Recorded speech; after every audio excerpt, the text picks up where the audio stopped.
Good evening. We're in Netanya in Israel, and today we're going to have an interview with the Dr.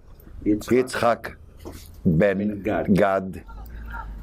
And Dr. Ben Gad, would you tell us what kind of a doctor thesis you had? Well, I finished my studies and I got my doctorate in the University of Pennsylvania in the United States. And my research was about the Palestinian Arabs. When they came from Syria, from Egypt, from Lebanon, from Jordan, they came here because of the Jewish presence here, and they developed the economy, and they came here to make a living. But they came here and stayed here. For example, take a few names of the Palestinians. Halabi came from Halab. Syria. Aleppo. Masri came from Egypt. Mitzrayim, Egypt. Like Yasser Arafat.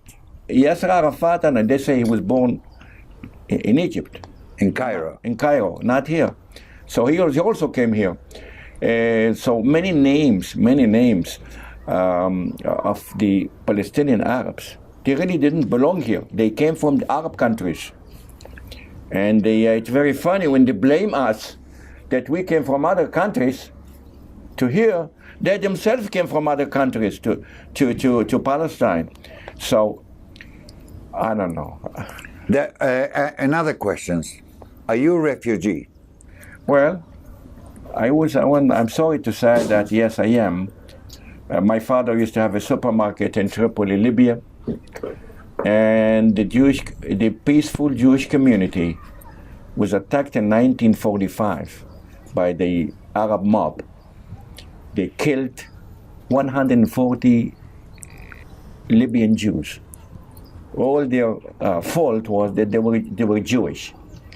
The same thing happened in 1940. It was 1945, after the war. After the war, that's right. In November 1945. The same thing happened in 1948, before the establishment of Israel. So the Libyan Jewish community, 38,000 people, were terrified.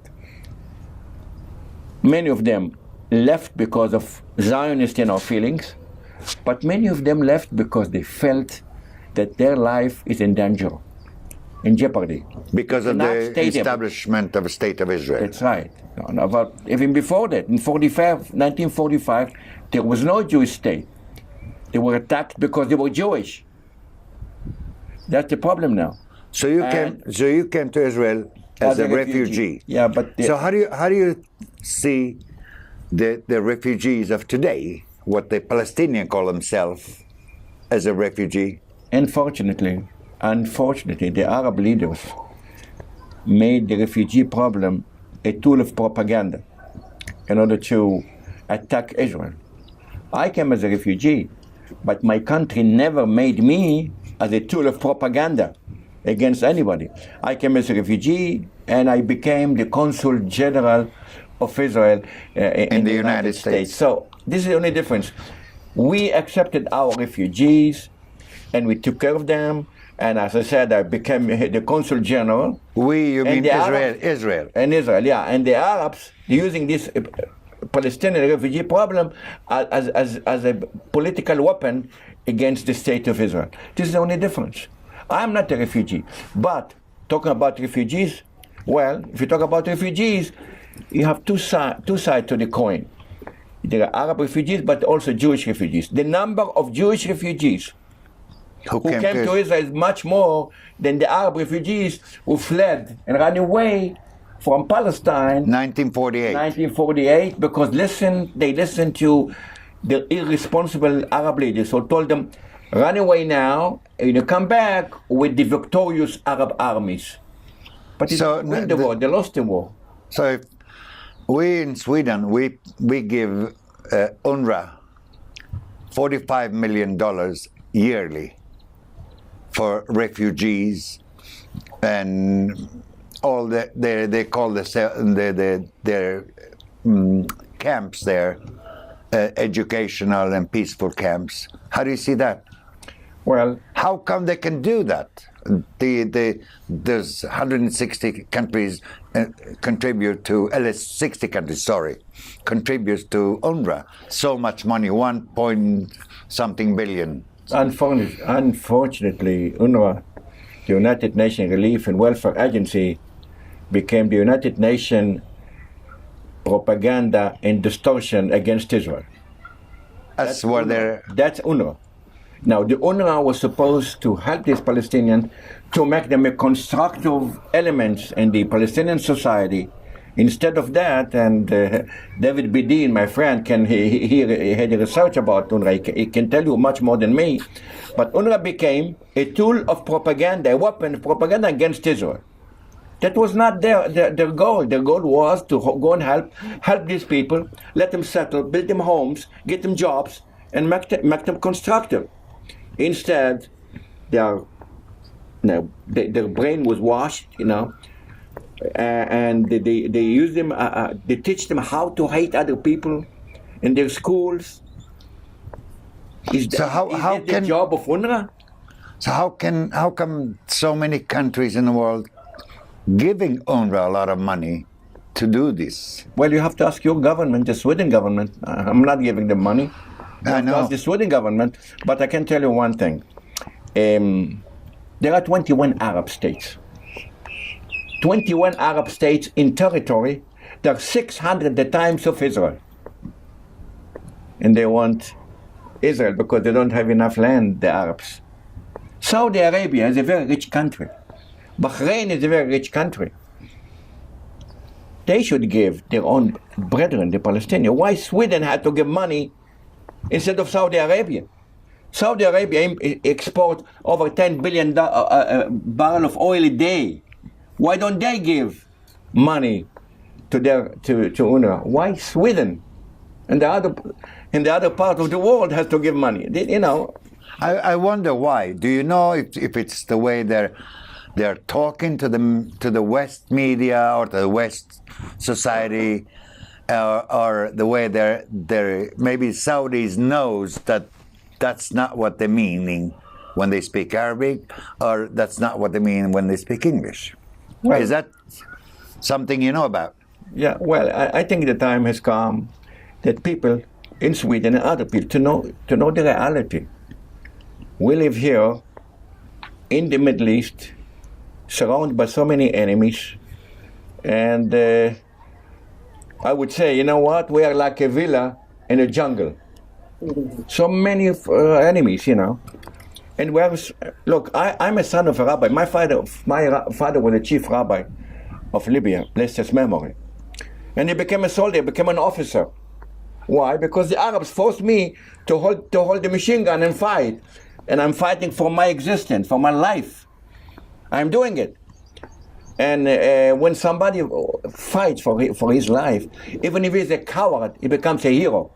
Because there is no alternative. In Hebrew we say, "En brera," no alternative. We have to fight for the state of Israel, and unfortunately I lost tens of my best friends in the 6-Day War, in the Yom Kippur War, in the war of attrition between the two wars. I lost of them. Some of them could have been my age now. But this is, we're here, we're going to stay here because we have nowhere to go. This is our country, this is our home. So I'll go back to UNRWA. I'm very interested. How come they can tell so many countries so many lies and they get a lot of money? Well, what's the deal with this? Well, I think that the governments who contribute money, they have to ask themselves, where does our money go where? Where does money goes where? Where? If this money goes for propaganda, to teach children and grandchildren, to teach them hate other people, and to leave these people to live in misery and unemployment. So why would I give money to this for these purposes? To give money, if you give the money to build homes, to give people, education, to give people a chance to work and make a living, that would be good. But to give mom in order to that money would serve to keep these people for generation, miserable people, they hate other people. I think this money should be stopped. And I think it was a mistake. UNRWA is a mistake. And the government to contribute money should stop it. And the time has come to tell these people, look, listen, you have to change your status from refugees to normal people, to other people. And if you wait, look, you waited for so many years, since 48. Now we are in we're in 2017. What you waiting for? Messiah to come? No, but they were waiting. What? They are giving inheritance to their children and grandchildren to become refugees still, so they can have a card against Israel. Is that so? That's right. I mean, the time has come to stop using an UNRWA as a weapon against Israel. The time has come to face reality and to tell these people, look, whoever tells you have to go back to Palestine, it's a bluff. Don't even believe them. You won't go back to Palestine because you have to settle where you live now. And the time has come that this money to be used not to teach these people, the refugees, to teach them how to hate other people, but this money should go to build homes, cities, schools, kindergartens, and let these people, be raised like other people, like children, like in Sweden, yourself. like me. Like yourself, you were a refugee. I'm not a refugee. I was a refugee, yeah, but I'm not a refugee anymore. Do I look like a refugee? No. Just another question about where we are sitting now here. We're sitting in Netanya. 2001, I think it was, and exactly as we now in Pesach, and was a Seder dinner, and there was a terrorist attack on a hotel here. Tell me about it. I never forget that night. That was a very holy day, Passover. People sit together, the families together. And we heard in the news that there was a big explosion in the Park Hotel, which is not far away from here. I left everything and I came to the hotel and I couldn't believe the blood of people dead. Was old body people, parts. men, women, children, old people. Yitschak, can you tell us about the night 2011, Leil Seder? What happened here in that hotel? That was a very holy night. We were with the family, enjoying our night, and all of a sudden we heard that there was a big explosion in the Park Hotel right here. I came running here. I would never forget the tragedy. What did you see when you came here? I saw people, dead people, old people, older people, blood and water together, mixed together, the siren of the ambulances. And all that was outside here? Right here, yeah, all right here. 100 people were here, and the ambulances took the people to the hospital, right, not far away from here. And at the end, 32 men, women, and children paid their lives by these Arab terrorists. I remember his name was Abdel Basit. He came here, he came in that holy night, the night of Passover, and exploded among the people. More than that, where does it say in the Quran to go and kill innocent people? Where does it say? Now these people, they brainwashed by the Palestinian Authority, by Yasser Arafat. He sent them here to go to kill and get killed. And this is the terrible tragedy that occurred here. 32 men and women, some of them I know, that paid their lives here by Palestinian terrorists who was brainwashed to go and kill other people. And this right here. So it's a sin. And God can, these people, you know, all their fault is being Jewish. Because they were Jewish, they have to pay their life here, to get killed here by a Muslim. I mean, it's very sad that we reach such a terrible point that people like this guy go and kill himself as well. And what makes, you know, the 19 people in the 9/11 in America, 19 men go and kill other people, destroy the Twin Towers, hit the Pentagon, killed 3,000 Americans and other people. How come 19 people brainwashed? Once again, by the Arab propaganda, Palestinian propaganda, go and kill and get killed. Mm-hmm. I mean, the time has come to stop this bloodshed, to live in peace. I pray, and as a son of a rabbi, I hope the day will come that we can live, Jews and Arabs, together in peace and harmony. We can, we can make this area much better than now. Stop this bloodshed, stop this wickedness, stop this, propaganda. Let's make peace and live in peace. So he went to do it, and he wanted to be shaheed, a martyr, to enjoy with 72 virgins. What does make a person like this want to go kill himself and take other Jews with him? Brainwashed. Is this those UNRWA schools? That's the UNRWA schools and the Arafat's propaganda. And when it comes to Arafat, we're talking about a professional liar. Yasser Arafat. He lies every day. If you don't like the first lie, he give you the second one. If you like the second one, get the third one. He lies all the time. And by the way, talking about Arafat, I want to remind you, after the Oslo Agreement, he came to South Africa. And he didn't know he was being recorded. And he said there, I didn't sign a peace with Israel. I signed a peace like Hudaybiyah. Hudaybiyah is a name of a place where Prophet of Islam, Muhammad, signed a peace treaty with his enemies from the tribe of Quraysh. Persian. But he had no intention to honor or to respect that agreement. He said, I am doing it because I am weak now. The minute I get strength and I get soldiers, I'll go and violate this agreement and break that agreement. And he did. The Prophet Muhammad. Muhammad, yeah. So, and then he won the war against his enemies. So Arafat said, it's like Hudaybiyah.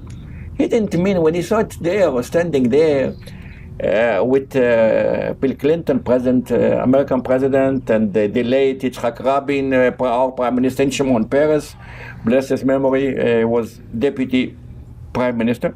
He didn't mean it. He meant to violate it the minute you could. More than that, you want a proof? A few weeks after that, there was a big explosion in Bet Lit, not far away from here, killing about 22 people. There was a big explosion in Dolphinarum in Tel Aviv. Boys and girls came to discotheque to dance. When they came out, about 30 of them got killed. By what? By Palestinian terrorists. So to sign an agreement is one thing, but to keep it for Arafat is another. To honor. He never meant to honor that agreement, the Oslo agreement. I wouldn't say an Oslo agreement. I would say a Oslo disaster. That was the Oslo disaster, not the Oslo agreement. Because of this Oslo agreement, tens of thousands of Palestinians came here. Some of them are terrorists, killing our people. I mean, these are our neighbors. We have to live with them. We don't hate them. They hate us. We don't hate them. All we want to live in peace with you. And for example, the Palestinian Authority with Abu Mazen saying that he doesn't want a Jewish state. Why? You want an Arab state? Why don't you want a Jewish state? Okay, there is a problem here. He doesn't want us. He doesn't want a state near Israel. He wants a state instead of Israel. People should know that. He wants a state instead of Israel. But thank God, Israel now today can defend herself like we did in 48, in 67, 73, war of attrition. Israel have to defend herself, because without, the Arabs lost many wars, but none of them disappeared. If God forbid Israel would lose one war, will be no Israel. Will be no Israel. We are a very small country, so every man and woman is a soldier, because as I said before, we are fighting for our existence. And I want people to know it. The issue was never Arab territories. The issue was never Arab refugees. The issue is Israel's right to exist as a nation in the Middle East. Like there are 21 Arab states. Nobody's questioning their right to exist. But our right to exist in our homeland. And I wanted to know, probably the roots of the Jewish people goes 4,000 years ago. King David was in Jerusalem. King Solomon was in Jerusalem. All our history and our religion is based on Jerusalem and the Holy Land. And the UNESCO now... And it's ridiculous. That's UNESCO is similarly ridiculous. For UNESCO, if they decide tomorrow that the world is not round but square, they will get 2/3 majority. I mean, it's so ridiculous. That's again here Arab propaganda. The time has come to stop lying. But how can you? Reality. But how can we tell the West media and the countries that the Arabs speak in two different languages? Well, one, the nice one that they want to hear, and the other one to their own people, what they want to hear. Remember what I said about Arafat? He's a professional liar. To the Western media, he speaks in broken English. He says something nice. He wants to live in peace. He doesn't hate the Israelis. When he speaks Arabic, and I happen to know Arabic, he says it's completely different. The Jews are the enemies. Israel is an enemy. Israel is apartheid. We are apartheid. Listen to this. We are apartheid. We have 13 numbers in the Knesset and our parliament, Arabs. Arabs in Israel enjoy the same like other Jews. They get the same payment if they work. We have doctors, physicians, engineers, Arabs. Nobody's threatening them. They live in a democratic. We are the only democracy in the Middle East. We have elections. We elect our government. Democracy. Where do you have a democracy? Where? In Egypt? Where? In Saudi Arabia? We are the only democracy where people have rights to speak, to express their opinion, and nobody's suing them or killing them. Yeah. So we have to. People have to understand, Israel is the only democracy in the Middle East, surrounded by so many dictatorships and corrupted governments, corrupted leaders, and the time has come that the world should know the truth. Unfortunately, there is so much propaganda around, so much hatred around, and so the picture is very twisted. The time has come to correct it. Yitschak, I want to ask you this. We know that the Arab countries, Lebanon, Syria, Jordan, all over the places where the Palestinians are, they're keeping them as a refugee in their own country. As a political weapon against Israel, okay. But why does a democratic countries in the West world helping the Arabs to keep doing that? I think this is a very, very good question. We have to ask these governments who give the money. They give the money of the taxpayers. Our Swedish... Yeah. Why you have to ask them, why would you give money to these people when they teach their children to hate other people? That's not your intention. Your intention is good, positive intention. You have to insist that this money goes to make these people normal people, that be constructive people, that can make a living, build a home. You can do that. But by giving people $45 million to what?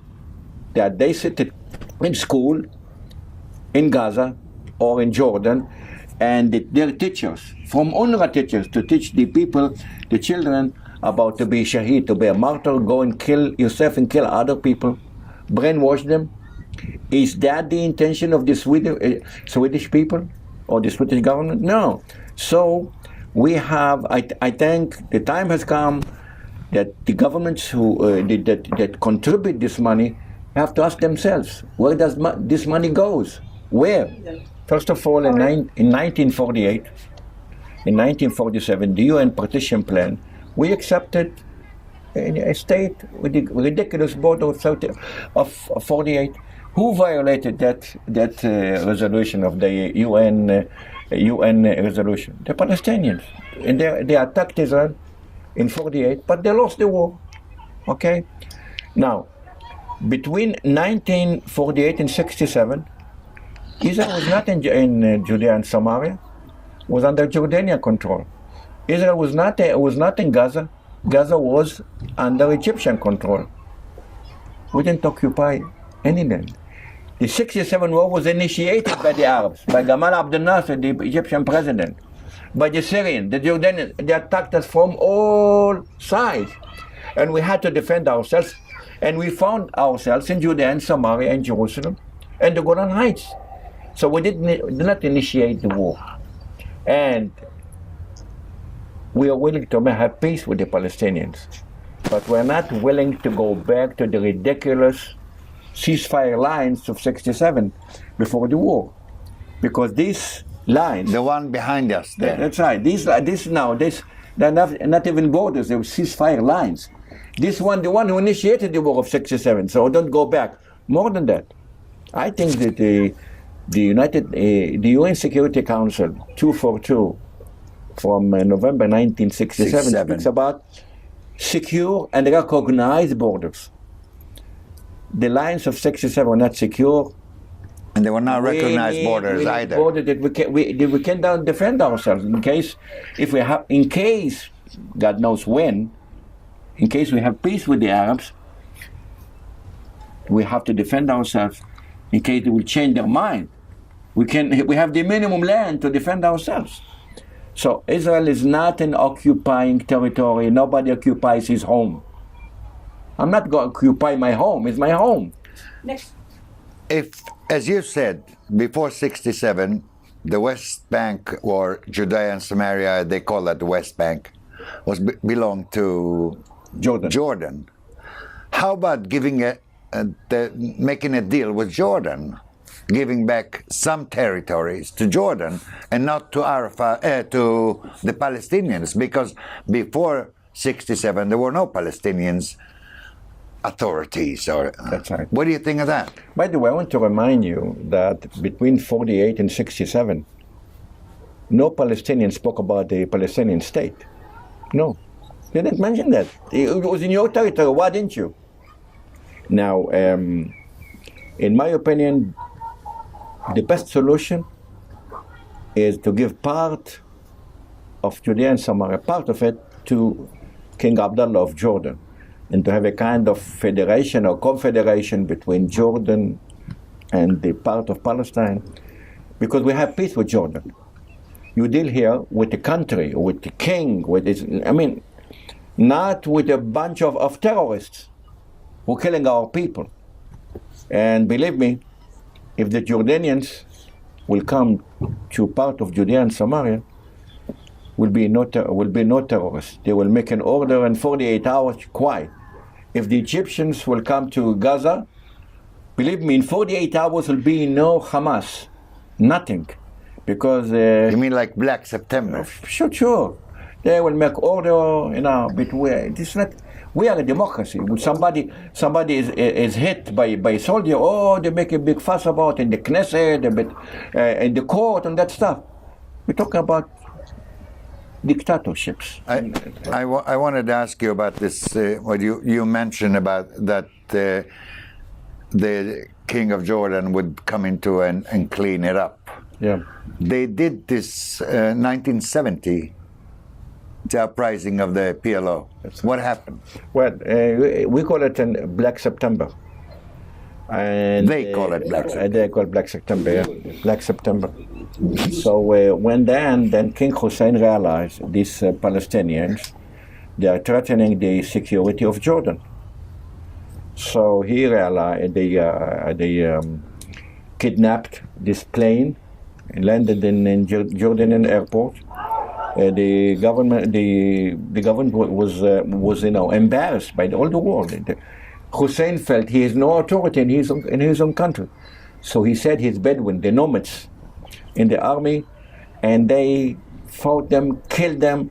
Some of them, these terrorists, ran away to our border. The minute they come to Israel, they are safe. Had they stayed there, they've been killed. So that was Black September. And all I want to say, the Arab leaders, when they want to have an order, they don't talk about court or about what the people think. Just go and kill. That's it. I want to remind you, in 1982, Hafiz Assad, the father of Bashar Assad, killed about 20,000 the Muslim brethren. Killed them. And nobody spoke about it. That's it. They would get rid of your enemy, just kill them. That's it. Not in Israel. We are a democracy. We have one soldier that they blame him now that when a terrorist came to Jerusalem to attack other people, he was hit, but he was not sure dead. So he came and shot him. Oh, they make a big issue of it. How could Israeli soldier kill a terrorist? Kill a terrorist? and he's in the court only 6 months to talk about it. That shows the difference. We take care. We are a democracy. The life of a human being is holy, is sacred. So don't go and kill other people. That's how they use it against us. That's right. Yeah. Against the Israelis. Yeah, but we mentioned before to be a martyr, a shaheed. You say shaheed. I remember one time I was a teacher, I was a consul general, and I was in one of the universities. And this guy stood up and said, I want to be shaheed with 72 virgins. I said, sir, perhaps you are wrong. It's not 72 virgins. It's a virgin of 72 years old. Okay? So that's it. Now, they brainwashed, they think what about Shahida? A woman. She had to enjoy 72 virgin men, right? What about her? So, it's so funny things, But when people are brainwashed, you can talk to them logically. They go and kill other people. That's it. Go and kill other people. All right. What I wanted to ask you too, that we talked about these two different languages, the Arab and the Palestinian speaking. What do you think that the media in the West is being bought by Arab money and not letting the truth come out? Here is the problem. Because the Arab money have a big money, a lot of money they have, and they go and buy the media, and don't expect the media that was bought by an Arab to be objective. So not to mention the Arab media like Al Jazeera. Al Jazeera, I happen to listen to this in Arabic, classical Arabic. I happen to listen to them. It's extremely annoying because they're lying again and again, repeat the lie 1,000 times. For them, the only devil in the Middle East is Israel. The Arabs are righteous people, they are honest people, and the Jews came here and kicked them out, and there was no Jewish refugee, and there was no fault in the Palestinian and the Arab leaders' behavior. Nothing. They build, they go with their own belief, which is based on lies and propaganda, and try to and they speak. The problem is they speak to over 100 million Arabs in the Middle East. Al Jazeera. Al Jazeera, very known. Al Jazeera, yeah. Mm-hmm. So we have a problem here with the media, with the Western media, and I hope the time has come that people should know the truth. Okay? Without the truth, you cannot achieve peace. Propaganda is a terrible weapon that spreads hatred and all the evil things that could be. The minute you follow the truth, and the truth is we are in our country, the land of Israel. We are not occupying territory. We are willing to give part of it to the Palestinians. And as I said before, the issue is not a Palestinian state. The issue is a Jewish state. The Palestinians don't want a Jewish state here. Abu Mazen, who is considered to be moderate, right? He said, no, I'm not accepting the Jewish state. Why? Why would you have an Arab state and not to have a Jewish state? No. And he goes and asks about to let the Palestinian refugees go back to their homes. But there are no homes. Why put in their mind the bluff that they come back to their home? There are no homes. In Jaffa, in Tel Aviv, in Netanya, where we are here now. Why when you go back to the ceasefire lines of 67? It's ridiculous lines, not even borders. So, to put this together, the Palestinian demands are ridiculous. By the way, I think one of the Palestinian journalists one time said one sentence, with your permission, I would say it in Arabic. But you can translate it too. Yeah. طلبنا المستحيل ولكن خسرنا غير المستحيل. We the Palestinians, our tragedy, we demanded the impossible, but we lost the possible. We demanded the impossible to prevent the establishment of a Jewish state. But we lost it. We couldn't do it. But, on the other hand, because of that, we lost our chance to establish a Palestinian state. We demanded the impossible to prevent the Jewish state from being established. But we lost the possible to establish a Palestinian state. In my opinion, this is the tragedy of the Palestinian people. They never ever had responsible leadership that can face reality and act accordingly. We have in 48 David Ben-Gurion, the late Ben-Gurion. He was a leader who faced reality. He said, in light of these circumstances, I think we could go for a state, which was very ridiculous. The vote was very ridiculous. But he was a leader. Like, the many other leaders, make a decision. The Palestinians did not have a responsible leadership. And as I said before, from Haj Amin al-Husseini with Hitler, and then go back to Shukairi, and then Arafat, and now Abu Mazen, all of them, they refuse to face reality. All of them, they demand impossible things. And a leader should be courageous enough to face reality. They refuse to face reality. Do you think the new administration in America, the United States, as their ambassador to the UN says, there's a new sheriff in town? Well, do you think it's going to do something to? First of all, I have a program called Zarkor in Hebrew every Thursday, and I won one of the very few in Israel. He said he may surprise and win the elections. Why? Because he spoke about painful issues to the American people, and he made it. And I hope and pray for him to succeed, because America is the only superpower, and America, if she is the policeman of the world, even if they don't want it, you have to be. There is no other one. So I hope that Donald Trump, the new president, would succeed, to bring peace to this area between Israel and the Palestinians. Do you think he can get to the Palestinian to face reality? That's what you get. That's $1 million question. With that, I don't know. Look, the issue is not a business, a piece of territory. As a businessman, he succeeded to prove that he's a billionaire, right? But the issue is not a piece of property here. The issue is thoughts and religion and culture. That you cannot change so fast. So I don't know how we can do it. I know one thing: the Palestinians, Ehud Barak, our prime minister, tried in 2000. Ehud Olmert, after him, our prime minister, tried. He made fantastic concessions. They said no. They said no.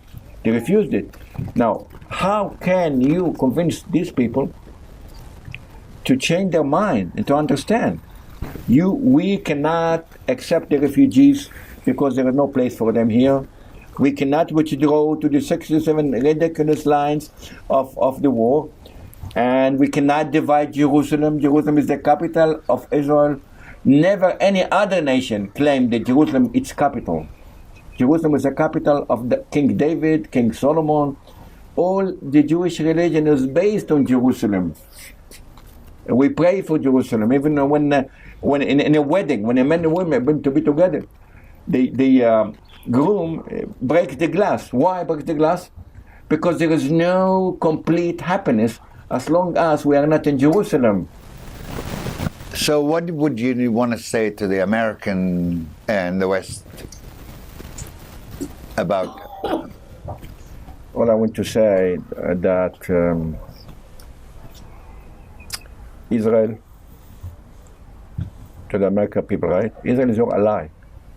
No matter who will be in the government in this country, either the left or the right, we are the allies of the United States. We are the only democracy. We share the same values. We believe in the Bible, just like you. Now, but Israel is willing to have peace. We are really, the time has come after so many years, from 48, we never had a 1 minute of peace. Being killed, our people are being killed. So the time has come that Israel would live in peace and harmony in this area. Israel can help the other Arab countries. Now we believe in the high tech and technology, and we can help the Arab countries. The Saudis have the money. We have the Jewish brain. Put together, it's paradise. We can do it. We can help them. But how can we help them when they fight us? How can you help a neighbor when he shoots at you? You cannot do it. Israel is willing to do it. And I know the Israeli people, and believe me, I'm as a soldier. No Israeli soldier would like to go and get killed or kill other people. But, we have to believe, though.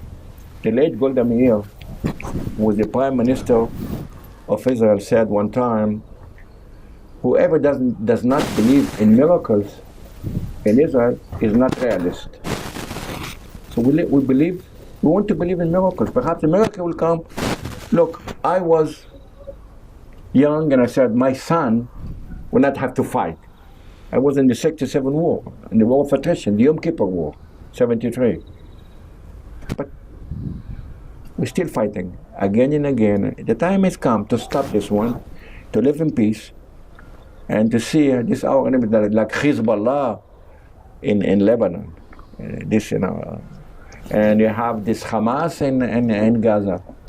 They're terrorist organizations. Terrorists. And what they talk day and night about what? How Israel will disappear. We have Iran. We didn't mention Iran. Ayatollah Khamenei, the so-called religious leader,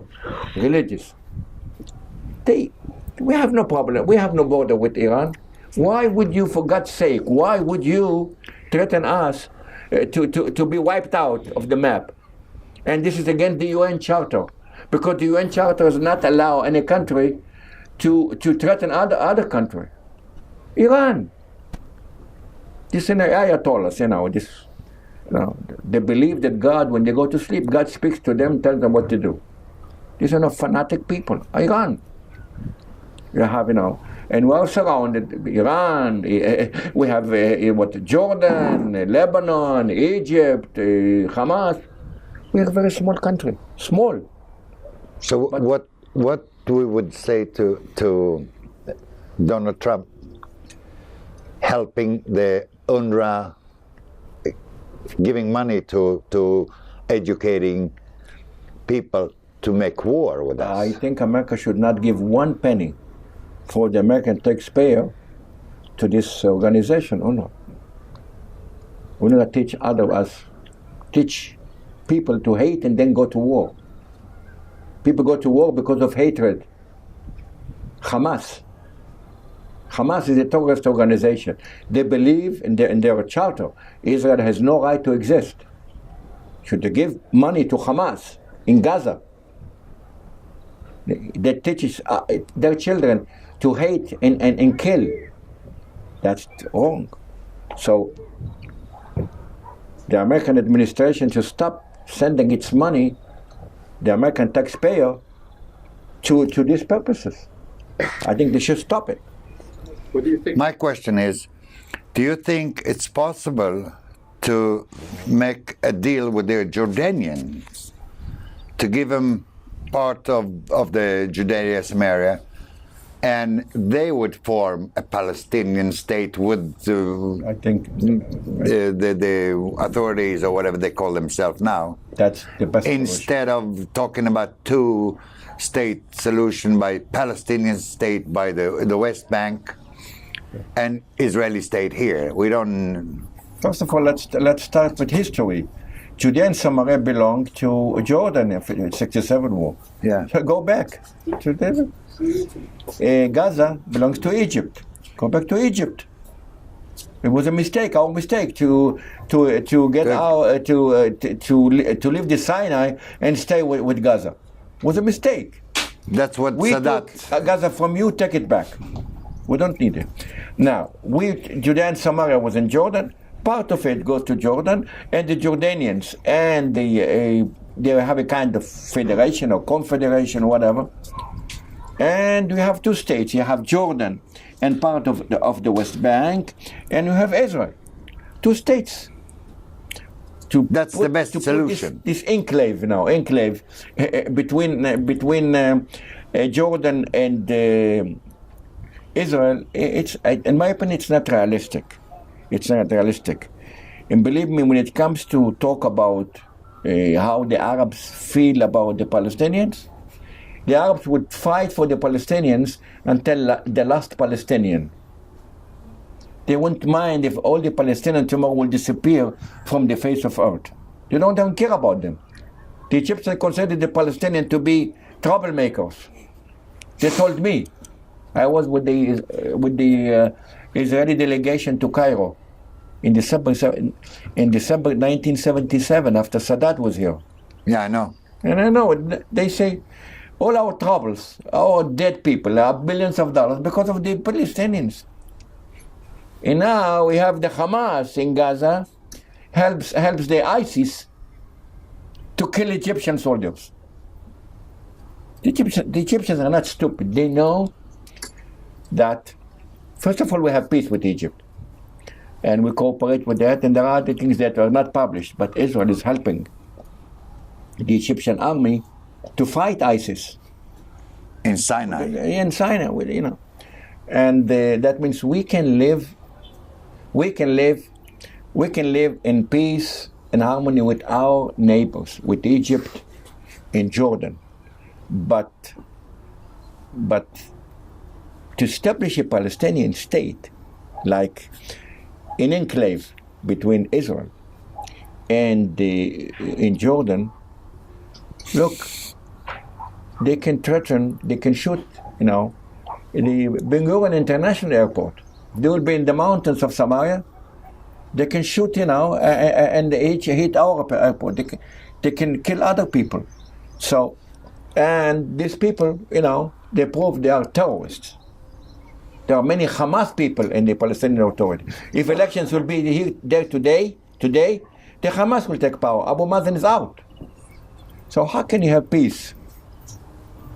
So that solution, but by giving back the West Bank part of the Judea and Samaria to Jordan, it's more realistic than having a state of Palestine in enclave between Jordan and Israel. I believe that. Yes, I really believe that. More than that, the Camp David Agreement didn't speak about the Palestinian state. They speak about part of the Judea and Samaria will be part of Jordan. Yeah. I don't know how this came out, the two states, Palestinian state. It's not in the Camp David agreement. Begin, the late Begin, spoke about an autonomy in Judea and Samaria, not a Palestinian state.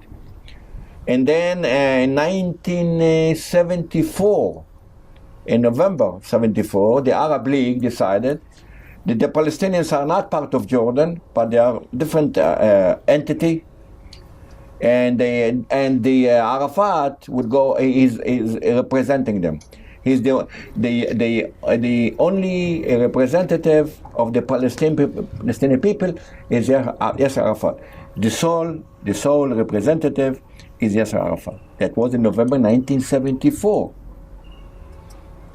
So how come, I don't know how Palestinian state, two-state solution. It came after 1967. All this thing talk about Palestinian identity and all that. Yeah, that's right. My research, my doctor is about the emergence of the Palestinian national movement. But talking about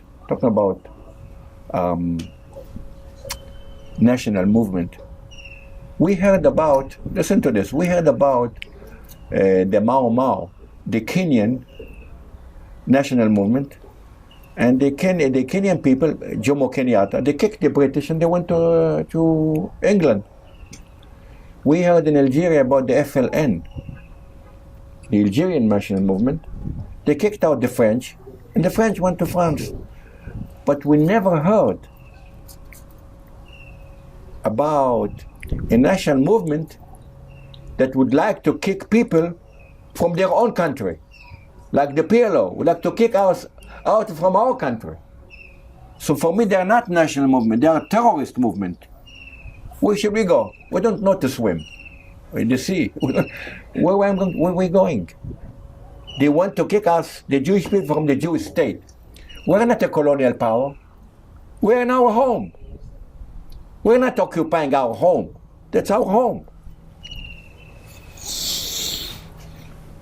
Thank you very much, Mr. Dr. Yitschak Ben Dov. Thank you. It was very, very, very interesting to hear. And I'm going to listen to 3 times. That's because of my... I must say